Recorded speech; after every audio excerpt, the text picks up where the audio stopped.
Mask exemption cards seem to be making the rounds online. Our Trust Index team revealed these, in fact, are fake, according to the Department of Justice.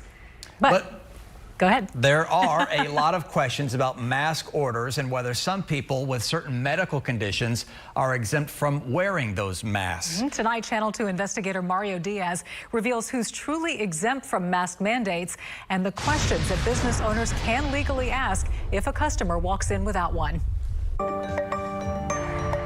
If everyone can adopt the practice of wearing a face mask for the next 4 weeks, we will be able to get COVID-19 under control. Governor Greg Abbott's position is clear. Mask up in order to cut down. Simple strategy for a complex virus. But what about those unable to mask up?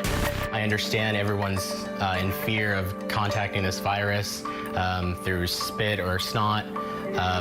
However, I am unable to wear a mask. I'm 21 years old, and I just want to live my life.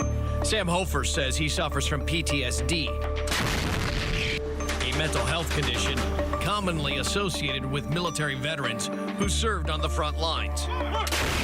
However, it can develop from other traumatic events. Got mine when I was sexually assaulted when I was younger as a child. So putting on a mask on my face is just like a reoccurring event over and over again. Hofer, who lives with his elderly grandfather, says a routine trip to the store results in stare downs. As far as going out into, say, H-E-B or Walmart, I get turning heads all the time.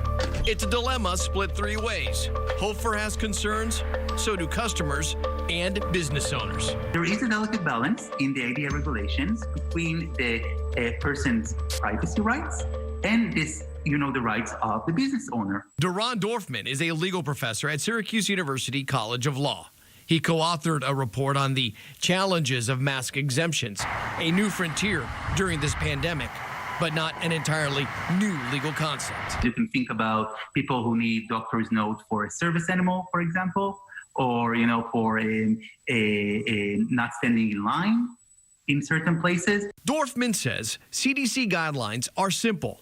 Mask exemptions are for children under 2, people who have chronic difficulty breathing, a physical condition where a mask can't fit properly on the face, and those with sensory disorders like autism.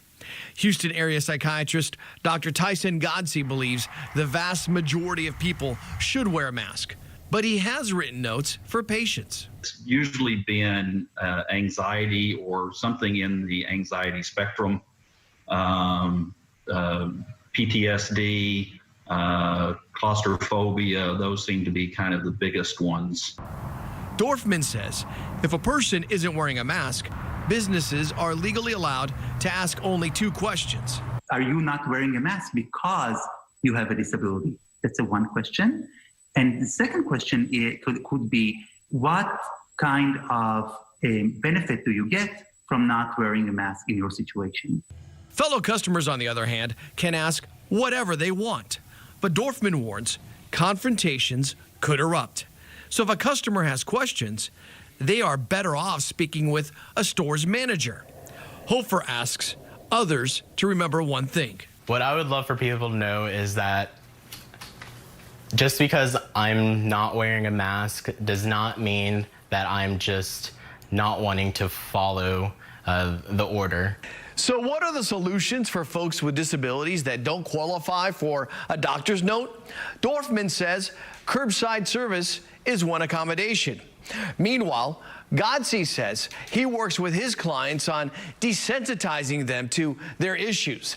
He suggests practice wearing a mask at home for short periods of time to slowly get adjusted. Mario Diaz, Channel 2 investigates.